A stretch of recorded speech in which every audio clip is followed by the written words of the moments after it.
Lemuria. Berdasarkan bukti arkeologis dan beberapa teori yang dikemukakan oleh para peneliti, kemungkinan besar peradaban tersebut berlokasi di Samudera Pasifik di sekitar Indonesia sekarang. Banyak arkeolog mempercayai bahwa Easter Island atau Pulau Paskah yang misterius itu merupakan bagian dari benua Lemuria. Hal ini jika dipandang dari ratusan patung batu kolosal yang mengitari pulau dan beberapa catatan kuno yang terukir pada beberapa artifak yang mengacu pada bekas-bekas peninggalan peradaban maju pada masa silam. Mitologi turun-temurun para suku Maori dan Samoa yang menetap di pulau-pulau di sekitar Samudera Pasifik juga menyebutkan bahwa dahulu kala pernah ada sebuah daratan besar di Pasifik yang hancur diterjang oleh gelombang pasang air laut dahsyat tsunami, namun sebelumnya bangsa mereka telah hancur terlebih dahulu akibat peperangan. Keadaan Lemuria sendiri digambarkan sangat mirip dengan peradaban Atlantis, memiliki tanah yang subur, masyarakat yang makmur dan penguasaan terhadap beberapa cabang ilmu pengetahuan yang mendalam. Faktor-faktor tersebut tentunya menjadi sebuah landasan pokok bagi bangsa Lemuria untuk berkembang pesat menjadi sebuah peradaban yang maju dan memiliki banyak ahli atau ilmuwan yang dapat menciptakan suatu terobosan baru dalam ilmu pengetahuan dan teknologi mereka. Seperti banyak dikemukakan oleh beberapa pakar spiritual dan arkeologi, bahwa bangsa Lemurian dan Atlantean menggunakan kristal secara intensif dalam kehidupan mereka. Edgar Cayce, seorang spiritualis Amerika melalui ilmu cenayangnya berkali-kali mengungkapkan hal yang sama. Kuil-kuil Lemuria dan Atlantis menempatkan sebuah kristal generator raksasa yang dikelilingi kristal-kristal lain, baik sebagai sumber tenaga maupun guna berbagai penyembuhan. Banyak info mengenai Atlantis dan Lemuria diperoleh dengan main channel kristal-kristal, Old Soul, yang pernah digunakan pada kedua zaman ini. Beberapa monumen batu misterius berhasil ditemukan di bawah perairan Yonaguni, Jepang. Mungkinkah monumen-monumen itu merupakan sisa-sisa dari peradaban Lemuria? Namun, berbeda dengan bangsa Atlantis yang lebih mengandalkan fisik, teknologi dan gemar berperang, bangsa Lemuria justru dipercaya sebagai manusia-manusia dengan tingkat evolusi dan spiritual yang tinggi, sangat damai dan bermoral. Menurut Edgar Cayce, munculnya Atlantis sebagai suatu peradaban superpower pada saat itu, kalau sekarang mirip Amerika Serikat begitulah, membuat mereka sangat ingin menaklukkan bangsa-bangsa di dunia, di antaranya Yunani dan Lemuria yang dipandang oleh para Atlantean sebagai peradaban yang kuat. Berbekal peralatan perang yang canggih serta strategi perang yang baik, invasi Atlantis ke Lemuria berjalan seperti yang diharapkan. Karena sifat dari Lemurian yang menjunjung tinggi konsep perdamaian, mereka tidak dibekali dengan teknologi perang secanggih bangsa Atlantean, sehingga dalam sekejap, Lemuria pun jatuh ke tangan Atlantis. Para Lemurian yang berada dalam kondisi terdesak, akhirnya banyak meninggalkan bumi untuk mencari tempat tinggal baru di planet lain yang memiliki karakteristik mirip bumi. Mungkin keberadaan mereka saat ini belum kita ketahui, ada yang mengatakan saat ini mereka tinggal di planet Era Terra di gugus bintang Pleiades. Planet Terra, planet Era. Thea adalah objek massa planet kuno yang dihipotesiskan di tata surya awal, yang menurut hipotesis dampak raksasa, bertabrakan dengan benda massa planet lainnya, Gaia, bumi awal sekitar 4,51 miliar tahun yang lalu. Menurut hipotesis, Thea adalah sebuah trojan bumi seukuran Mars, dengan diameter sekitar 6.000 km 3.700 mil. Ahli geologi Edward Young dari University of California, Los Angeles, menggambar sebuah analisis tentang batuan yang dikumpulkan oleh misi Apollo 12, 15, dan 17, menunjukkan bahwa Thea bertabrakan langsung dengan bumi, berbeda dengan teori sebelumnya yang menyarankan sebuah dampak melayang. Model dampak mengusulkan bahwa puing-puing Thea berkumpul mengelilingi bumi untuk membentuk bulan awal. Beberapa ilmuwan berpikir bahwa material yang dilemparkan ke orbit awalnya terbentuk dua bulan yang kemudian bergabung membentuk bulan lajang yang kita kenal sekarang. Hipotesis Thea juga menjelaskan mengapa inti bumi lebih besar dari yang diperkirakan untuk ukuran menurut hipotesis. Inti dan mantel Thea bercampur dengan bumi. Analisis batuan lunar, yang diterbitkan pada tahun 2016, menunjukkan bahwa dampaknya mungkin merupakan pukulan langsung, menyebabkan pencampuran kedua tubuh induk secara menyeluruh. Thea diperkirakan telah mengorbit dalam konfigurasi L4 atau L5 yang disajikan oleh sistem bumi matahari, di mana ia cenderung tetap berada. Dalam hal ini, itu akan tumbuh, berpotensi untuk orbit ukuran yang sebanding dengan Mars. Perturbasi gravitasi oleh Venus akhirnya bisa memasukkannya ke jalur bertabrakan dengan bumi. Thea diberi nama untuk Titanes Thea, yang dalam mitologi Yunani adalah ibu Selene, Dewi Bulan, yang menggemakan tumbukan planet Thea dengan bumi awal, berteori untuk menciptakan bulan. Nama alternatif, Orpheus. Menurut hipotesis dampak raksasa, Thea mengorbit matahari, hampir di sepanjang orbit bumi Proto, dengan tetap mendekati satu atau dua titik Lagrangian sistem Sun-Earth yang lebih stabil yaitu L4 atau L5. Thea akhirnya merasa terganggu dari hubungan itu dengan pengaruh gravitasi Jupiter dan tabrakan atau Venus, yang mengakibatkan tabrakan antara Thea dan bumi. Awalnya, hipotesis tersebut menduga bahwa Thea telah menyerang bumi dengan pukulan sekilas dan mengeluarkan banyak potongan dari kedua proto-bumi dan Thea. Potongan-potongan itu membentuk satu tubuh yang menjadi bulan, atau membentuk dua bulan yang akhirnya bergabung untuk membentuk bulan. Akun tersebut berasumsi bahwa Thea yang menyerang kepala proto-bumi akan menyebabkan penghancuran kedua planet tersebut, menciptakan sabuk asteroid kedua yang berumur pendek antara orbit Venus dan Mars.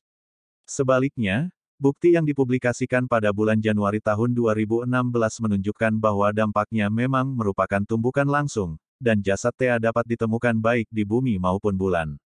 Dari awal astronomi modern, setidaknya ada 4 hipotesis untuk asal mula bulan. 1. Bahwa satu tubuh terbelah menjadi bumi dan bulan, hipotesis. 2. Bahwa bulan ditangkap oleh gravitasi bumi, karena sebagian besar bulan-bulan kecil planet luar tertangkap. 3. Bahwa bumi dan bulan terbentuk pada saat bersamaan ketika cakram protoplanet terbentuk.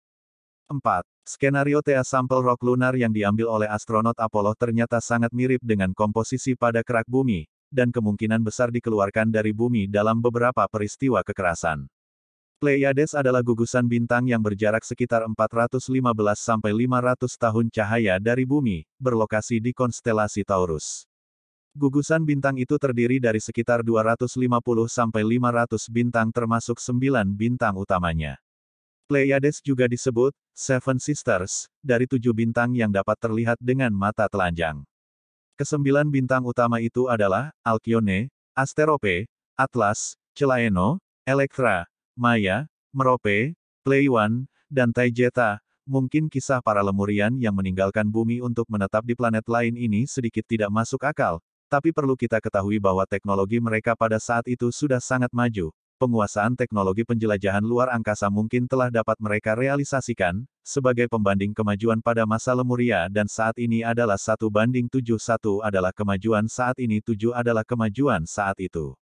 Tentunya penguasaan teknologi yang sama pada era peradaban kita ini, belum bisa disandingkan dengan kemajuan teknologi yang mereka ciptakan, juga cara berpikir kita yang terkena dogma bahwa peradaban terdahulu adalah kuno hidup zaman batu yang saat ini kita merasa hal tersebut di atas adalah yang tidak masuk akal. Banyak terdapat misteri di dunia ini yang belum bisa diketahui, dipecahkan oleh manusia hingga saat sekarang. Dan misteri-misteri itu sebenarnya mungkin kebenaran yang belum menemukan jalannya saja. Untuk menjawab teka-teki adanya kehidupan di planet lain terus mendorong manusia melakukan perburuan koloni jagat raya. Seperti diberitakan, sekelompok ilmuwan berhasil menemukan planet baru yang dipercaya bisa jadi habitat manusia. Planet Gliese. Objek luar angkasa ini berukuran 4 kali lebih besar dari bumi yang mengorbit di bintang terdekat, namanya planet Gliese 58 LEG. Planet ini berada di zona dapat dihuni manusia di mana udara cair dapat muncul di permukaan planet. Planet mirip bumi tersebut dapat menjadi planet pertama yang berpotensi untuk dihuni. Kenyataan itu semakin menguatkan bahwa masih banyak planet yang berpotensi sama di luar angkasa. Profesor Stephen Fogg, dari University of California mengatakan bahwa temuan tersebut akan menjadi fenomena yang menarik menyangkut planet yang berpotensi untuk dihuni. Mereka mampu mendeteksi planet tersebut dengan cepat, selama 11 tahun di WM Keck Observatory, Hawaii. Penemuan Fogg dan Paul Butler dari Carnegie Institution, Washington, ini dilaporkan pada jurnal Astrophysical. Laporan itu juga mengungkapkan 2 planet baru di dekat bintang kerdil merah Gliese 581. Planet yang bisa dihuni tersebut berukuran 4 kali bumi dan mengorbit dalam periode 37 hari, artinya perhitungan waktu tidak jauh berbeda dengan bumi. Berdasarkan pengamatan, planet berbatu ini tampak memiliki kadar permukaan serta gravitasi yang cukup. Gliese 581 gram ini terletak 20 tahun cahaya dari bumi dan berada di konstelasi Libra. Para ilmuwan itu memperkirakan bahwa temperatur permukaan rata-rata dari planet tersebut sekitar -31 sampai -12 derajat Celcius. Gravitasi permukaannya hampir sama atau sedikit lebih tinggi dari bumi sehingga memungkinkan manusia melakukan aktivitas sebagaimana di bumi. Pleiades. Dalam astronomi dinamakan, Pleiades atau Seven Sisters Messier 45 atau M45, adalah sebuah gugus bintang terbuka yang berisi setengah baya, panas B tipe bintang terletak di rasi Taurus. Ini adalah salah satu klaster bintang terdekat dengan bumi dan merupakan klaster yang paling jelas bagi mata telanjang di langit malam. Data observasi, zaman J2000 konstelasi Taurus kenaikan yang tepat 3 jam 47 menit 24 detik, 1, deklinasi plus 24 derajat 07, 00, jarak 444 tahun cahaya rata-rata, 136,2 tanda kurang lebih 1,2%. Klaster ini didominasi oleh bintang biru dan sangat terang yang terbentuk dalam 100 juta tahun terakhir. Debu yang membentuk bayangan lemah samar di sekitar bintang paling terang diperkirakan pada awalnya tertinggal dari pembentukan klaster, maka nama alternatif Maya Nebula setelah bintang Maya, namun kini dikenal sebagai awan debu yang tidak terkait di media antar benda-benda langit.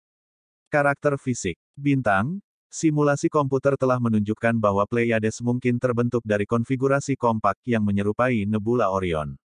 Para astronom memperkirakan bahwa klaster tersebut akan bertahan selama sekitar 250 juta tahun, setelah itu akan menyebar karena interaksi gravitasi dengan lingkungan galaksi. Nama Pleiades berasal dari bahasa Yunani kuno. Ini mungkin berasal dari permintaan berlayar, karena pentingnya klaster tersebut dalam navigasi pelayaran. Asal nama membatasi musim berlayar di Laut Tengah, musim navigasi dimulai dengan kenaikan heliacal mereka.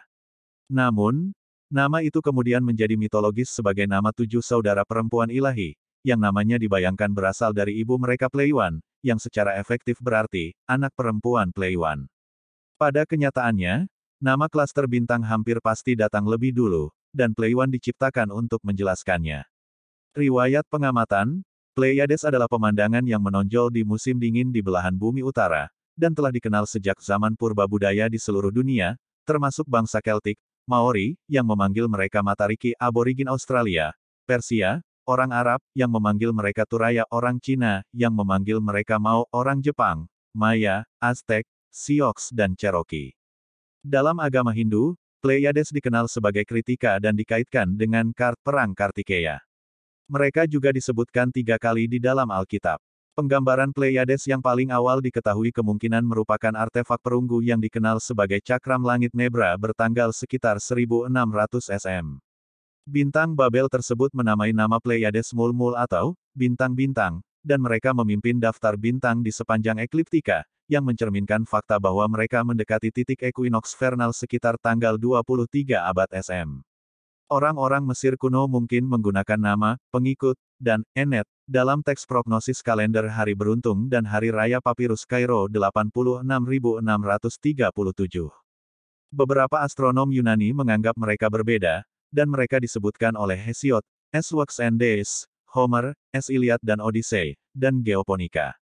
Beberapa ilmuwan Islam menafsirkan Pleiades, Aturaya, adalah bintang-bintang yang disebutkan dalam surah Najm dalam Al-Quran. Di Jepang, konstelasi tersebut disebutkan dengan nama Mutsuraboshi, 6 bintang, pada dokumen Kojiki dan Manyosyu abad ke-8. Konstelasi sekarang dikenal di Jepang sebagai Subaru, bersatu. Nama itu dipakai sebagai nama merek mobil Subaru untuk mencerminkan asal-usul perusahaan sebagai penggabungan 5 perusahaan, dan digambarkan dalam logo 6 bintang perusahaan itu. Galileo Galilei tampaknya merupakan astronom pertama yang melihat Pleiades melalui teleskop. Dengan demikian ia menemukan bahwa klaster tersebut berisi banyak bintang yang terlalu redup untuk dilihat dengan mata telanjang. Dia mempublikasikan pengamatannya, termasuk sketsa Pleiades yang menunjukkan 36 bintang, dalam risalahnya Sidereus Nuncius pada bulan Maret tahun 1610. Pleiades telah lama dikenal sebagai kelompok bintang yang terkait secara fisik dan bukan penyelarasan kebetulan. Pendeta John Michel menghitung pada tahun 1767 bahwa probabilitas kesempatan penyelarasan begitu banyak bintang terang hanya 1 dari 500.000, dan dengan benar menduga bahwa Pleiades dan banyak kelompok bintang lainnya harus berhubungan secara fisik. Ketika studi pertama kali dibuat dari gerakan bintang yang tepat, ditemukan bahwa mereka semua bergerak ke arah yang sama di langit, pada tingkat yang sama, lebih jauh menunjukkan bahwa mereka terkait. Charles Messier mengukur posisi klaster dan termasuk sebagai M45 dalam bukunya Katalog dari Komet seperti Objek, yang diterbitkan pada 1771. Seiring dengan nebula Orion dan Praesepe Cluster, masuknya Messier tentang Pleiades telah dicatat sebagai hal yang penting, karena kebanyakan dari objek Messier jauh lebih redup dan lebih mudah dikacaukan dengan komet, sesuatu yang tampaknya hampir tidak mungkin bagi Pleiades. Salah satu kemungkinannya adalah Messier hanya ingin memiliki hasil penelitian lebih besar daripada saingan ilmiah Lacaille, yang katalognya terdiri atas 1755 berisi 42 objek, dan karenanya dia menambahkan beberapa benda terang dan terkenal untuk meningkatkan daftarnya. Edme Sebastian Jaurat kemudian menggambar pada tahun 1782 sebuah peta dari 64 bintang Pleiades dari pengamatannya pada tahun 1779, yang dia publikasikan pada tahun 1786. Jarak ke Pleiades dapat digunakan sebagai langkah awal yang penting untuk mengkalibrasi tangga jarak kosmik. Karena gugusnya begitu dekat dengan bumi, jaraknya relatif mudah diukur dan telah diperkirakan dengan banyak. Komet Machholz muncul untuk melewati Pleiades di awal tahun 2005 foto amatir yang diambil dengan kamera DSLR di teleskop. Ilmu pengetahuan yang akurat tentang jarak memungkinkan para astronom untuk merencanakan diagram Hertzsprung-Russell untuk klaster tersebut, yang jika dibandingkan dengan yang direncanakan untuk kelompok yang jaraknya tidak diketahui, memungkinkan jaraknya diperkirakan. Metode lain kemudian dapat memperluas skala jarak dari klaster terbuka ke galaksi dan klaster galaksi, dan tangga jarak kosmik dapat dibangun. Akhirnya, pemahaman para astronom tentang evolusi zaman dan masa depan alam semesta dipengaruhi oleh pengetahuan mereka tentang jarak ke Pleiades. Namun beberapa penulis berpendapat bahwa kontroversi mengenai jarak ke Pleiades yang dibahas di bawah ini adalah perkiraan perhitungan ilmiah, karena tangga jarak kosmik dapat saat ini bergantung pada rangkaian kelompok terdekat lainnya di mana konsensus ada mengenai jarak yang ditetapkan oleh Hipparchos dan sarana independen. Misalnya, klaster Hyades, Berenices. Pengukuran jarak telah menimbulkan banyak kontroversi. Hasil sebelum peluncuran satelit Hipparchos umumnya menemukan bahwa Pleiades berjarak sekitar 135 parsek dari bumi. Data dari Hipparchos menghasilkan hasil yang mengejutkan, yaitu jarak hanya 118 parsek dengan mengukur paralaks bintang di klaster teknik yang harus menghasilkan hasil yang paling langsung dan akurat. Kemudian bekerja secara konsisten berpendapat bahwa pengukuran jarak Hipparchos untuk Pleiades keliru. Secara khusus, jarak yang diturunkan ke klaster melalui teleskop luar angkasa Hubble dan diagram frekuensi warna inframerah yang pas memiliki jarak antara 135 dan 140%, jarak dinamis dari observasi interferometrik optik dari Pleiad Double Atlas memerlukan jarak 133 sampai 137%.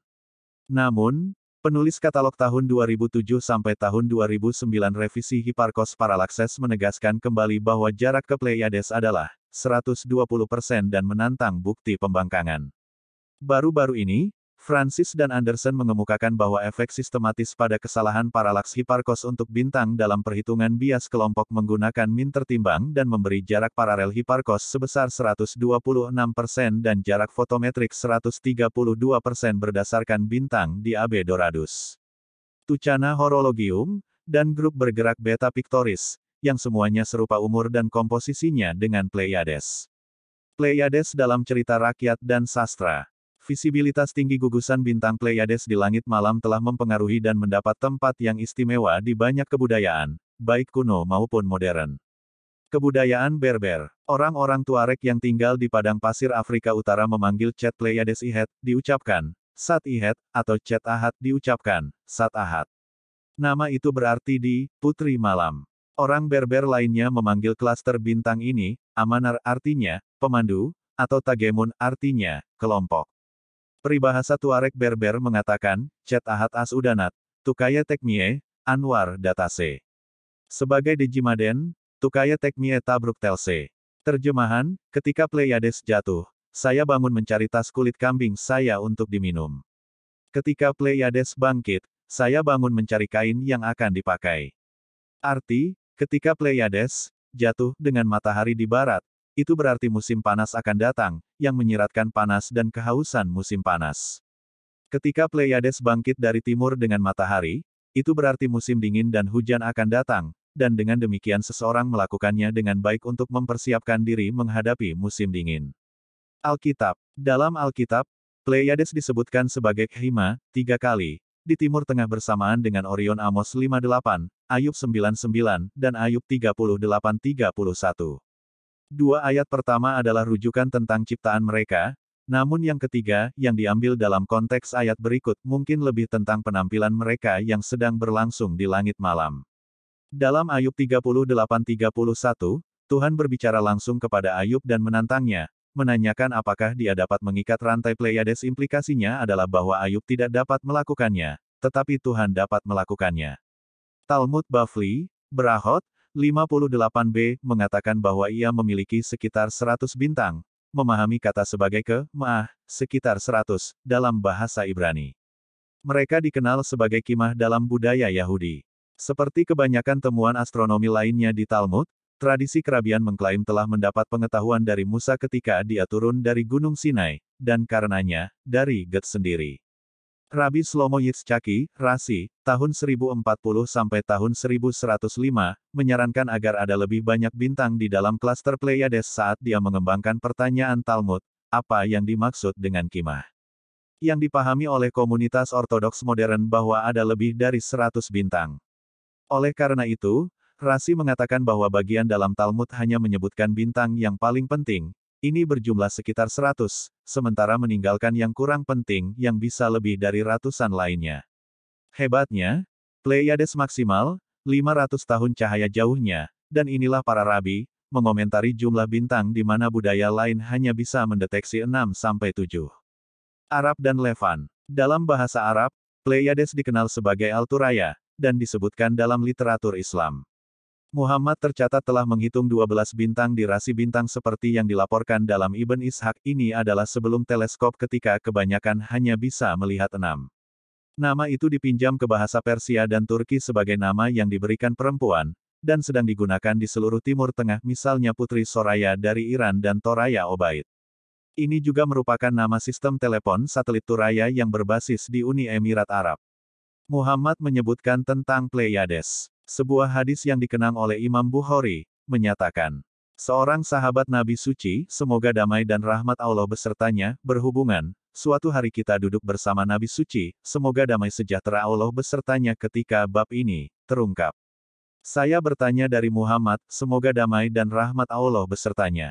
Siapakah orang-orang yang diberi kata-kata, dan antara mereka yang belum bergabung dengan mereka, lihat. Salman, semoga Allah berkenan dengan dia, seorang Persia sedang duduk di antara kita. Nabi Suci, semoga damai sejahtera Allah besertanya, meletakkan tangannya ke tangan Salman dan semoga Allah berkenan dengan dia. Jika iman naik ke Pleiades, seseorang dari antara mereka pasti akan menemukannya. Bukhari. Bab yang dibicarakan di atas adalah bab 62 surah Al-Jumu'ah, dari Al-Quran. Ayat yang dikutip di sini adalah ayat 4 dari bab yang disebutkan di atas. Turki. Di Turki, Pleiades dikenal sebagai Ulker. Menurut ahli leksikografer Turki Tengah Kasgarli Mahmud, yang menulis pada abad ke-11, Ulker cerik mengacu pada penyergapan militer cerik yang berarti, tentara dalam formasi perang, tentara dipecah menjadi detasemen yang dipasang di berbagai tempat, dan ketika seseorang detasemen jatuh kembali yang lain mengikuti setelah itu, dan dengan perangkat ini, musuh sering diarahkan. Dengan demikian Ulker cerik secara harfiah berarti, tentara yang terdiri dari sekelompok detasemen, yang membentuk simile yang tepat untuk klaster bintang. Ulker juga merupakan nama yang diberikan unisex. Iran. Dalam bahasa Persia Pleiades dikenal sebagai Parvin. Parvin juga merupakan nama yang sangat populer di Iran dan negara-negara tetangga, misalnya Parvin Ektesami. Eropa. Kata itu telah mendapatkan arti, banyak orang, mengilhami nama gerakan sastra Prancis La Pléiade dan kelompok penyair Alexandria sebelumnya, The Alexandrian Pleiad. Yunani mitologi. Dalam mitologi Yunani, bintang-bintang Pleiades mewakili Seven Sisters. Mitologi buruk. Bagi orang Viking, Pleiades adalah ayam jantan Freyja dan nama mereka dalam banyak bahasa Eropa kuno seperti Eropa Hungaria membandingkannya dengan ayam betina dengan anak ayam. Astrologi Barat. Para astrologi Pleiades digambarkan di 3 buku okultisme filsafat oleh Heinrich Cornelius Agrippa Collin, 1533, tetapi diterbitkan naskah sedini 1510. Simbol, Pleiades, kabalistik dari Libri Tres de Occulta Philosophia, 1531, oleh Heinrich Cornelius Agrippa. Dalam astrologi barat mereka mewakili mengatasi kesedihan dan dianggap sebagai satu bintang abad pertengahan yang tetap. Dengan demikian, mereka terkait dengan kuarsa dan adas. Dalam astrologi esoterik, 7 sistem tata surya berputar mengelilingi Pleiades. Mitologi Keltik, sebuah piringan perunggu, 1600 cm, dari Nebra.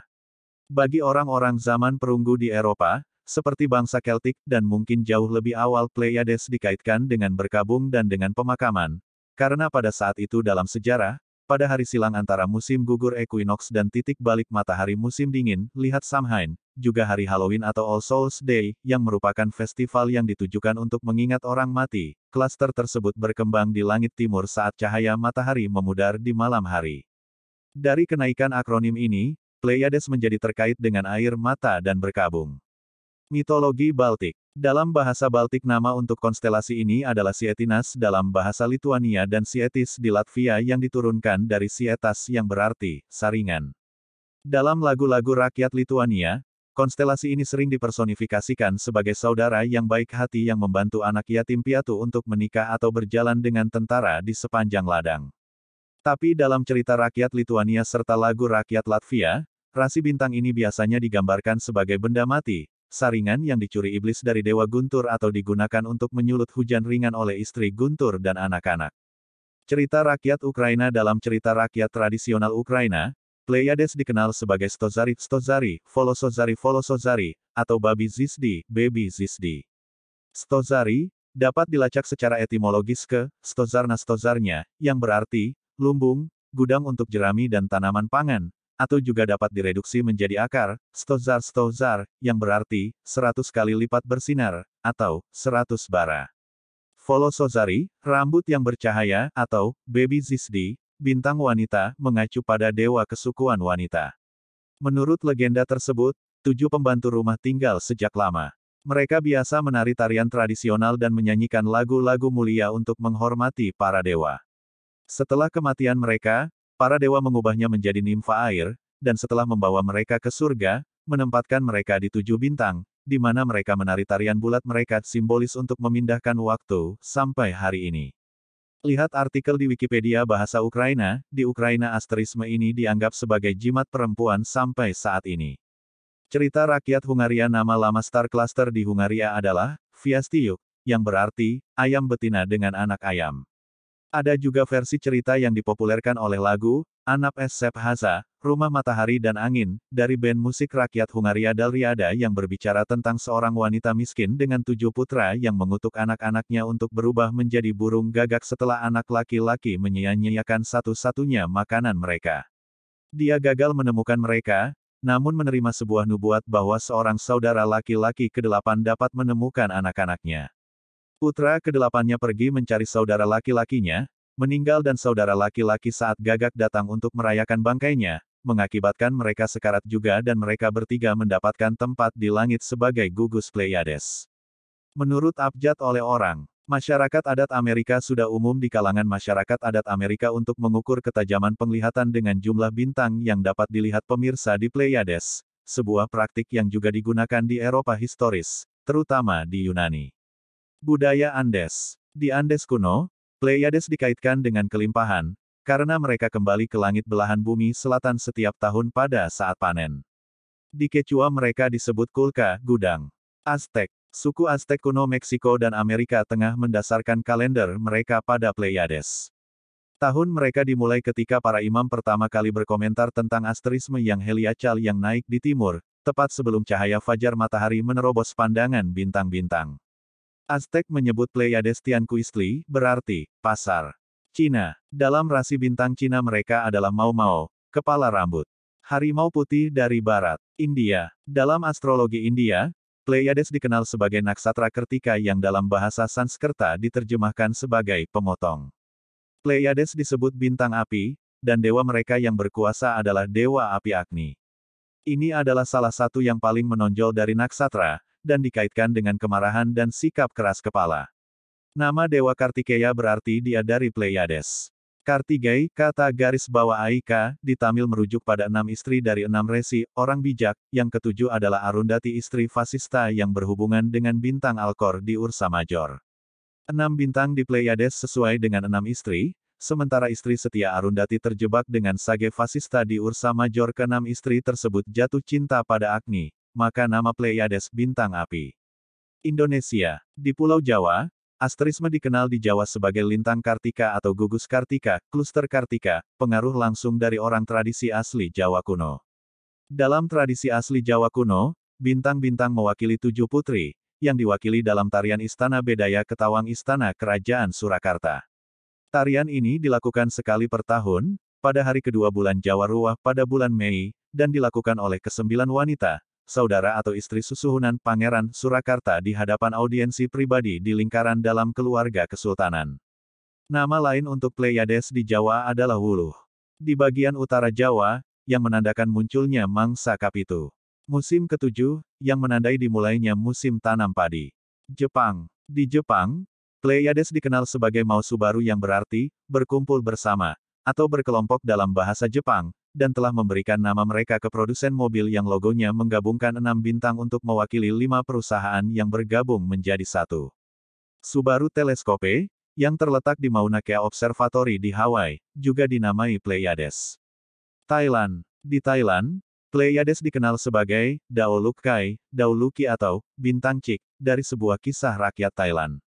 Ceritanya mengatakan bahwa pasangan tua yang malang yang tinggal di hutan telah mengumpulkan keluarga ayam, induk ayam dan 6 anaknya, atau secara bergantian 7. Suatu hari seorang beku tiba di rumah pasangan itu selama perjalanan dutanga. Khawatir bahwa mereka tidak memiliki makanan yang sesuai untuk ditawarkan kepadanya, pasangan tua tersebut mempertimbangkan untuk memasak ayam induknya. Ayam itu mendengar percakapan itu, dan bergegas kembali ke kandang untuk mengucapkan selamat tinggal kepada anak-anaknya.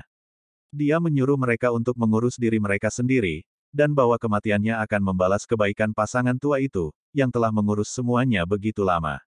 Saat bulu ayam induk dibakar di atas api, anak-anak ayam melemparkan diri ke dalam api agar bisa mati bersama dengan ibu mereka.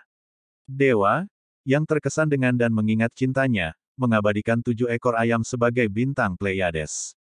Dalam ceritanya tentang cerita di mana hanya ada 6 anak ayam, ibu itu termasuk, tapi seringkali hanya mencakup 7 anak ayam. Tapi sering hanya mencakup 7 anak ayam.